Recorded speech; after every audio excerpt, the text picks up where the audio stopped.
For Creamer Media's Policy, I'm Sashni Mali. Author Zinzi Clemmons joins me today to discuss her debut novel, What We Lose.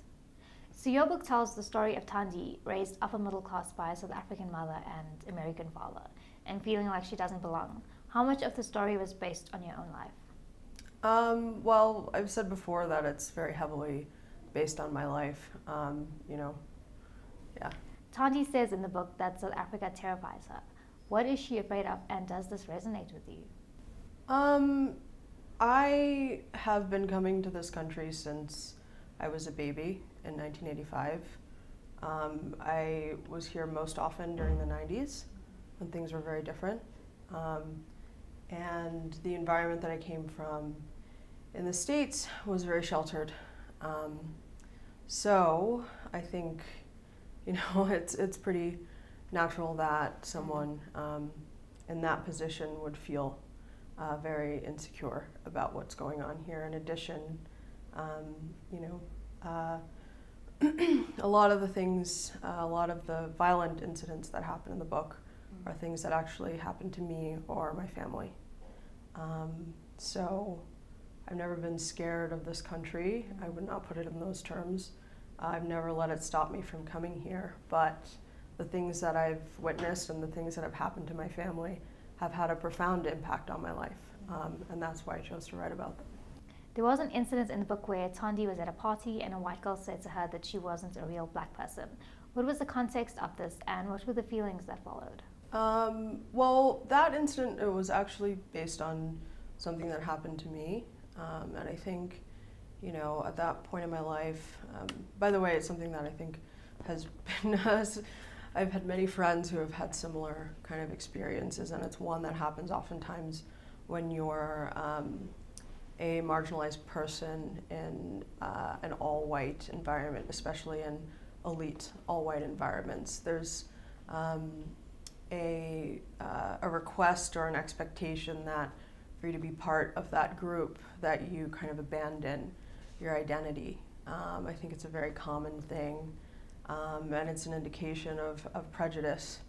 And I think it was really very disappointing to me because of our young age, that someone would think something like that in high school. So I felt, again, that was something that I wanted to talk about. Just talk to us about the relationship between Tandy and her mother. Was it a reflection of your relationship with your own mother? Yeah, of course. I've said many times that the mother character in the book is very heavily based on my mother, and that's because my mother was a ready-made character and I didn't have to invent very much. So, she was just kind of one of those people you want to put down on paper, and a lot of it was really animated by her life. Tandi's mother dies of cancer in the book, much like your mother did. Did the way that you deal with your grief come through in the book?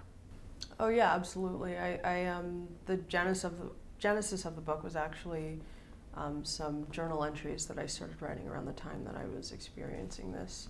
And I didn't intend to publish them at the time. I didn't intend to show them to anyone at the time. But, for the way that I write and what I'm interested in, it was only natural that I would kind of revisit that because it was so important to me. In the book, you say that cancer is a disease of privilege. Why do you feel this way? Well, Thandi says that, and it's in the book, it's in the context of sort of a political awakening that's happening for her. So that's a thought that she has while she's in college, and I think that it represents a sort of black and white mode of thinking that is then sort of colored in or sort of invalidated in certain ways with the experience she has. And that's really about Thandi trying to think through some of the politics of what's happening in her own family. But what happens is that reality shows up and gives her a different impression. Yeah. This novel reflects so much of what has happened in your life and the emotions that you felt. Why didn't you write a memoir instead of a novel? I am a novelist, and I like the freedom that fiction writing brings with it. And it, I wanted to not just write about things that have happened to me. I wanted to write about other things. I wanted to write about ideas and characters. And the novel form is the only way to do that. You mentioned the late Winnie Mandela in your book and about how she looked like Thandi's mother. What influence did Winnie Mandela have on you, if any? Yes, but not really until I was an adult that I really started to interrogate her legacy and really look at her, I think, intellectually in a different way. Before that, I think, you know, the way I thought of her was probably similar to the way a lot of South Africans do, in an almost sentimental way. And what I said in the book is about the resemblance, Thandi's mother. You know, I think that it's something that probably a lot of women feel, is that it's a sentimental sort of similarity. And it also, I think, represents the contradictions that are inherent in motherhood, you know, the loving and the everything else, the push and pull. So, yeah, she's always been there. Yeah. In one passage, Thandi says, "I've often thought being a light-skinned black woman is like being a well-dressed person who is homeless." What were you trying to express with the statement? Well, there I was trying to acknowledge the sort of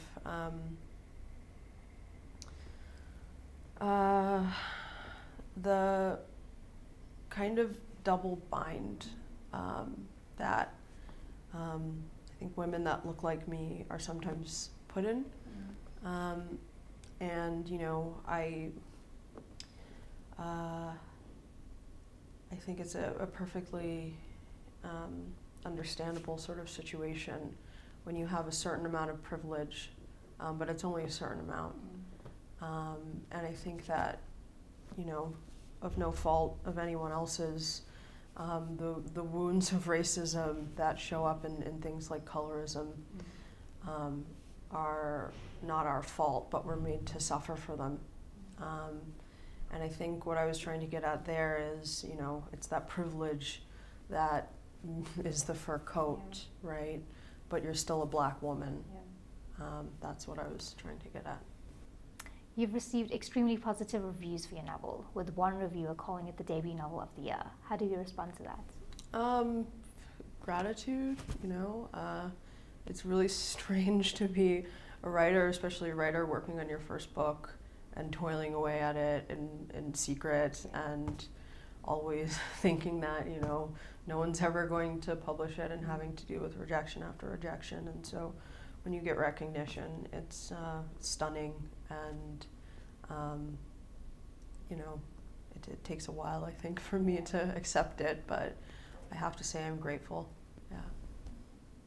And how do you reconcile with your identity today?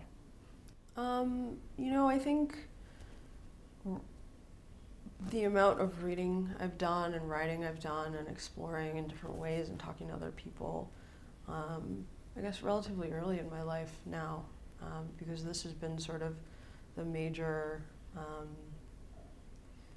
internal sort of quest for me, is to kind of get a hold on this thing, which doesn't mean that, you know, I've assigned myself a specific identity.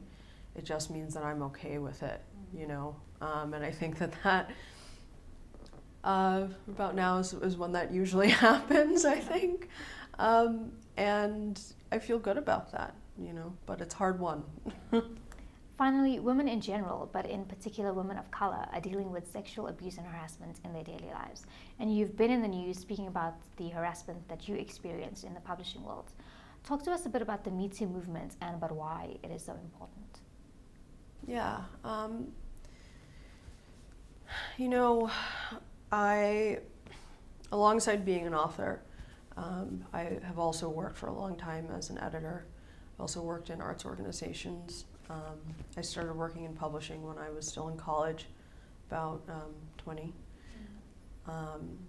And a big part of my life has been observing the inequities and the sort of structural issues within those industries and how they affect our literature and what we end up reading. And what I've seen is the sort of impulse to protect people who have amassed a great amount of power is harmful to not just readers, it's harmful to employees. Women are not able to feel safe. The fact that they don't feel safe means they don't say anything, and then other women are victimized, and the cycle just continues on and on and on. What I think is making it particularly urgent now is that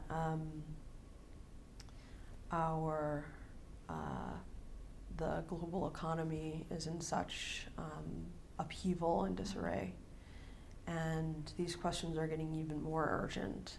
In America, you know, it's difficult to find a full-time job with benefits now, which means that women are even more desperate and being pushed even further down. So if we're not careful, you know, things can get to a point where we can get to a point of no return very quickly. I don't think we're there yet, but it is important that, you know, what momentum has been kind of kicked into gear needs to continue, so that this doesn't just fizzle out. You know, this is long overdue change. And I think it's the responsibility of everyone, not just men, not just women, everyone, regardless of gender, to be concerned with it. Because it's also not just women who are affected by this, and entire families. Yeah. That was author Zinzi Clemmons speaking to Polity about her book, What We Lose.